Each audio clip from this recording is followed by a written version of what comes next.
Welcome to Anita's online classes.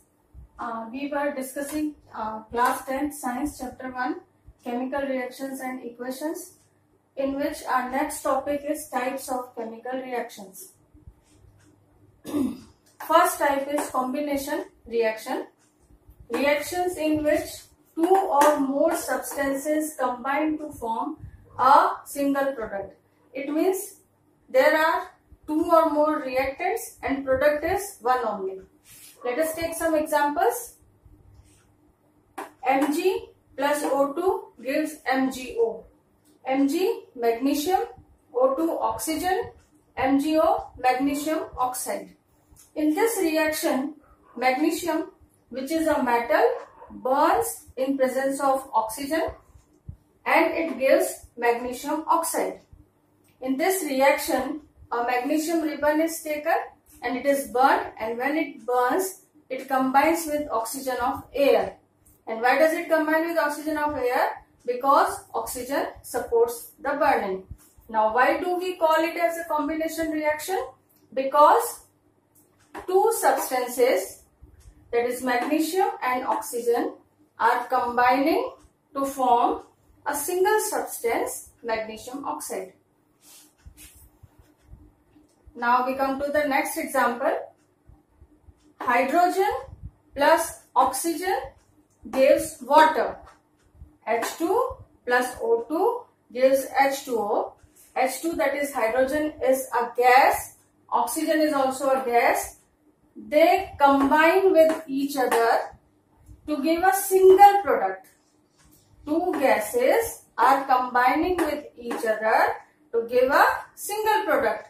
That's why it is a combination reaction. You can identify the reaction this way, that when in when in reactant side there are two or more substances and in product side only single substances, then such reaction is combination reaction. Now children, it is interesting to know that hydrogen and oxygen, which are two gases and they are entirely different from each other, form a liquid product which is also entirely different from these two gases. How? Hydrogen is a gas that burns itself with explosion. It burns explosively. You must remember the experiment in which in conical flask we had taken zinc granule, and on that zinc granule we had poured H2SO4, that is dilute sulfuric acid, and we had seen some bubbles coming out. And I had told you these bubbles are of hydrogen gas. And how could we prove it? By bringing a burning matchstick at the mouth of flask. That is, we are bringing a burning matchstick in contact of the gas coming out, and that gas had burned with a pop sound. So we can say hydrogen gas burns itself. Oxygen is another gas. In many reactions, earlier we have discussed that oxygen supports burning. What does it mean?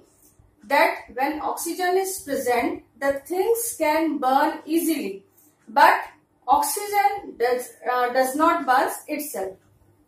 Now these two entirely different gases combine to form H2O, water. These are gases, this is liquid, this is one difference. And another difference, see, these two are concerned with fire.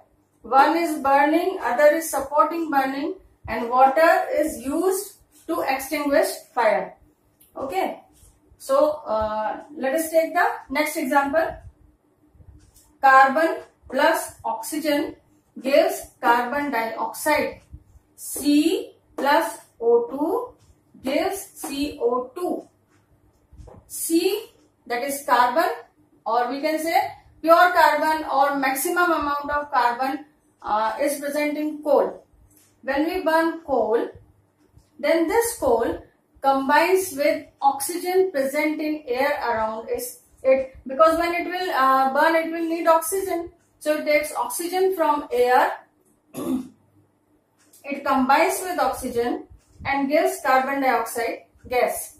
So again, two substances combining to give a single substance. So this is a combination reaction.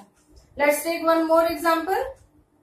H2 plus Cl2 gives 2HCl. H2 gas, Cl2 is also a gas. Cl2 is chlorine gas. Hydrogen gas and chlorine gas are combining to give another gas, hydrogen chloride gas. You must have seen this formula earlier also, HCl, and you call it hydrochloric acid. Yes, true, it is hydrochloric acid, but when it is formed by combination of hydrogen gas and chlorine gas, it is in the form of a gas which is called hydrogen chloride. But when this gas is dissolved in water, it turns into liquid, not liquid, we can say it turns into aqueous solution of hydrogen chloride, and it is called hydrochloric acid.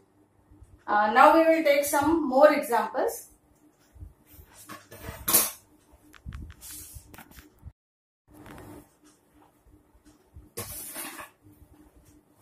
Now the next example is, sodium plus chlorine gives sodium chloride. Sodium is solid, it is a metal, plus chlorine gas, they combine to give sodium chloride. This is again combination reaction. Now it is clear to you, two are combining, forming the single product. Now take the next example. Fe plus S gives FeS. Now what is Fe? Fe is iron and S is sulfur. These two are in solid state. When they combine, they form FeS, iron sulfide. Now next is CaO, calcium oxide plus H2O gives CaOH whole twice. Now what is calcium oxide? This calcium oxide is also called quicklime. It is in solid state. When water is applied to it, calcium oxide or quicklime is taken in a container and slowly the water is applied. Then we will see that it starts dissolving in water and a lot of heat is given out. After that, when this evolution of heat is stopped, some more water can be added. We get calcium hydroxide. Calcium oxide, quicklime, water is added to it. Because of addition of this water, we get calcium hydroxide. This calcium hydroxide is called slaked lime. What is it called? Slaked lime. Now this slaked lime is formed. Some more water is added to dilute it. After that, it is applied to walls of houses. Earlier it was a regular practice of applying calcium hydroxide, or in local language it is called chuna. So this calcium oxide is chuna. Okay. So this chuna or calcium oxide is dissolved in water and we get calcium hydroxide, solution of chuna in water. Now some more water is added to make it dilute. After that it is applied. Nowadays this is not in practice, in general practice. So but earlier it was done that it was applied on the walls of houses with the help of a brush. So after 2-3 days we could see that a shining finish on the walls. So this was called whitewash. So for whitewash, quicklime plus water gives calcium hydroxide. Now the question arises that how could we see that shine on the walls? Actually, we apply the calcium hydroxide solution. Within 2-3 days, it is dried up. When it comes in contact with air, it is applied on walls and it comes in contact with air. So within 2 days, 3 days, it is dried up completely. So while it is drying up, it comes in contact with carbon dioxide of air. And when it comes in contact with carbon dioxide of air, the slaked lime or calcium hydroxide converts into calcium carbonate. And because of that calcium carbonates, the walls give a shining and fresh appearance. Now we will take another kind of chemical reaction. I hope we have taken a number of examples and now you must not be having any problem in combination reaction. Thank you.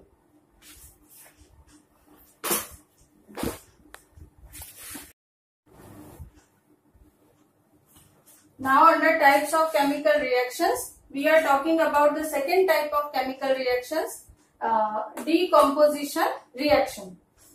Decomposition reactions are the reactions in which a compound splits up into two or more simpler substances. We can say it is just opposite to combination reaction, where two or more substances had combined to give a single product. Here, one substance is splitting up into two or more simpler substances. Let us take one example. Here it is calcium carbonate. On heating, it gives calcium oxide and carbon dioxide. That means there is one substance. It is on heating, it splits up in two substances. One reactant, and in reactant side there is one substance, and in product side there are two substances. So this is a decomposition reaction. Now what is calcium carbonate? Calcium carbonate is a white colored powder. When it is heated, it gives out carbon dioxide gas, and whatever is left behind, this is called calcium oxide or lime or quicklime, that we had discussed in combination reaction, that this quicklime combines with water to give calcium hydroxide, and then calcium hydroxide combines with carbon dioxide of air to give calcium carbonate. So this reaction is just opposite to that reaction, in which calcium oxide, actually that was calcium hydroxide, that had combined with carbon dioxide and given calcium carbonate. But there it was combination, and here it is decomposition. Now we take another example, iron sulfate, FeSO4. This can be called as iron sulfate or ferrous sulfate.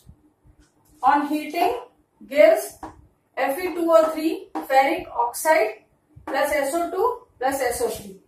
Now see, first thing, FeSO4. It is a solid and its color is green. When it is heated, it gives ferric oxide. Its color is brown. It is also a solid powder.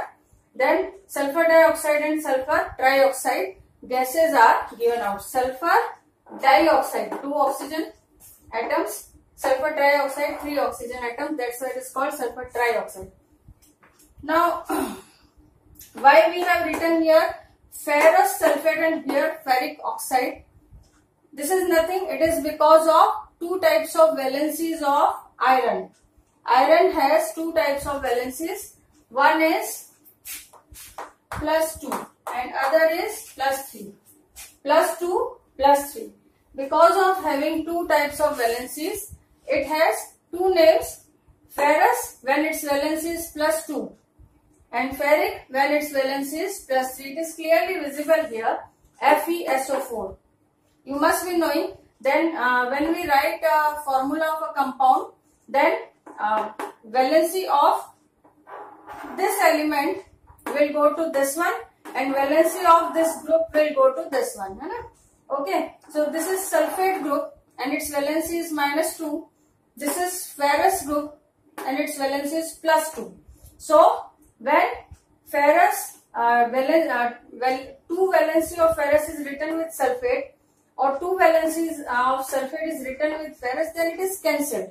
No need to write valencies.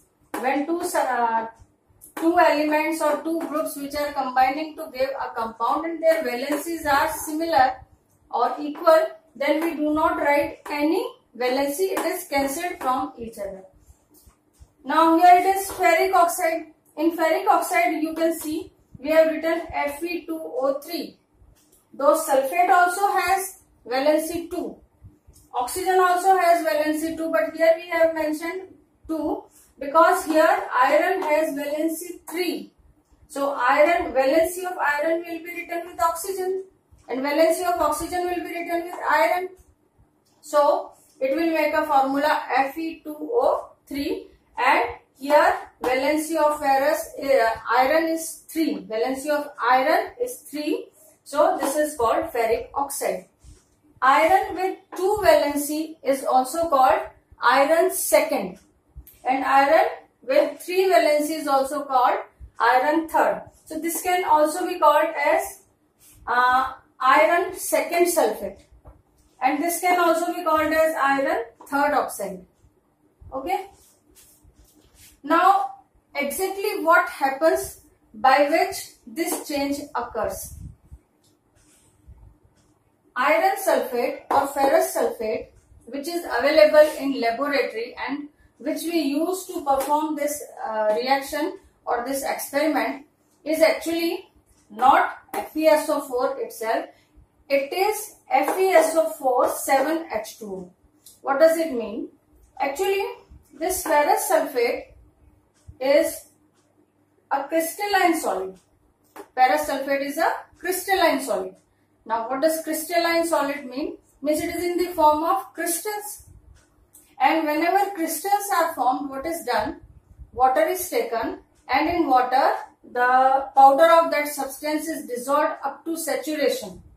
Up to saturation means that amount of powder is added to water, that much amount of powder is added to water, that now there is no more possibility of adding water, then it will be called as saturated solution. So for making crystals, maybe iron sulfate, copper sulfate, any crystals, when we make crystals, what we take the solid powder of that substance and we dissolve it in water, and when we dissolve it in water up to saturation, that is now no more solid or no more powder can be added to water, that is called saturated state. When it comes to saturated state, it is allowed to cool down, and when it is allowed to cool down, we get the crystals. So FeSO4 7H2O is crystal. Now, why we have written here 7H2O?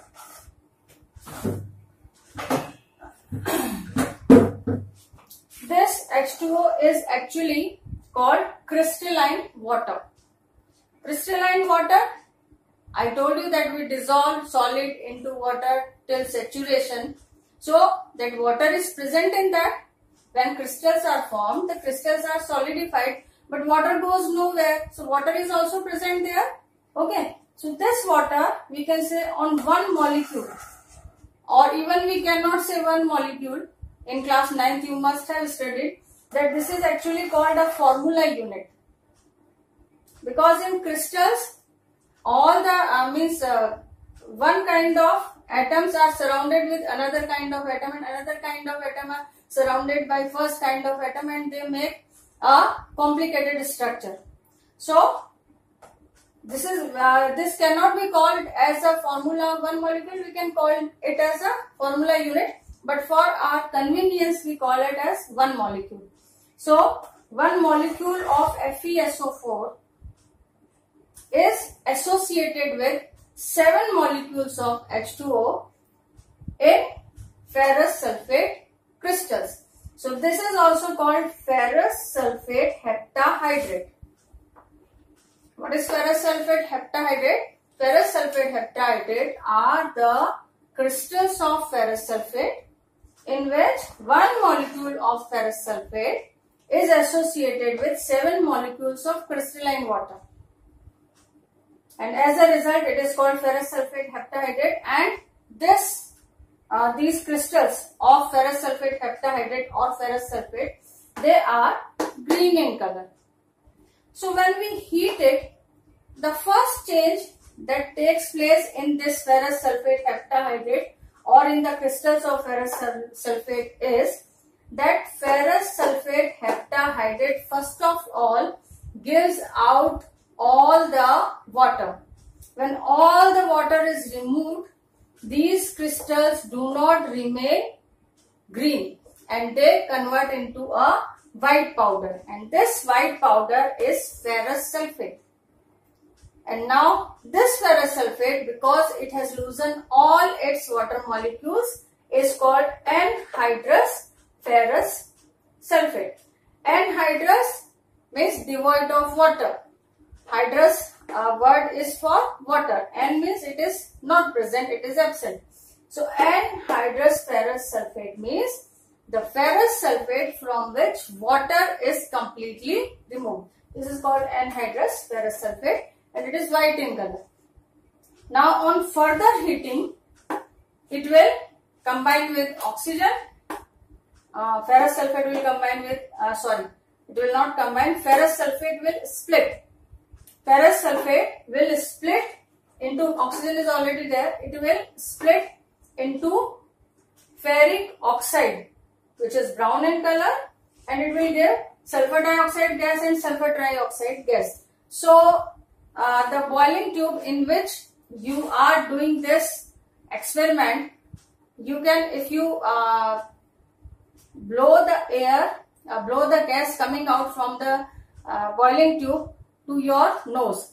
We should never smell any gas coming from a boiling tube or from flask directly in chemistry lab. Rather, we should take that boiling tube in hand and we should blow the gas coming from that boiling tube to our nose. So when we do so, that is, we blow the gas coming out from the boiling tube in which FeSO4 is splitting into Fe2O3, SO2 and SO3, then we will feel that a smell of burning sulfur is coming, and it shows that sulfur dioxide and sulfur trioxide gases are coming out. So now we will see it that how ferrous sulfate converts into ferric oxide in laboratory. What is the experimental setup? Let's see.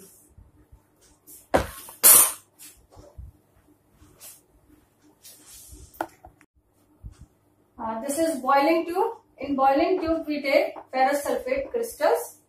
Ferrous sulfate crystals are green in color, and this green color is because of the presence of water.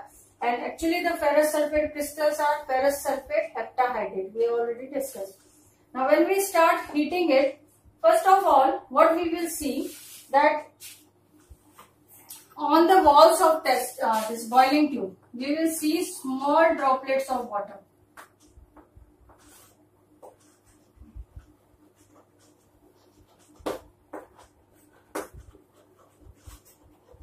So where has these small droplets of water come? As we start heating, I had told you in the reaction that ferrous sulfate heptahydrate first gives out water and it converts into ferrous sulfate anhydrous. So when we heat ferrous sulfate crystal, the water of crystallization is given out, and this water in the form of water vapor rises up, and then it converts into water, small droplets of water on the walls of the boiling tube. On further heating, what we see that some gas starts coming out. Now the ferrous sulfate crystals have converted into ferrous sulfate anhydrous. That means ferrous sulfate without water. Now this white ferrous sulfate or white anhydrous ferrous sulfate, when we heat it further, it gives out some gases. And if we blow this gas with our hand to our nose, we will feel that these gases are having the smell of burning sulfur. After some time, we keep heating. What we get at last, in the bottom of boiling tube, we get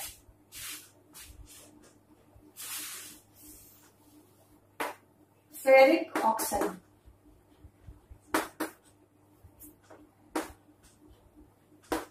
And ferric oxide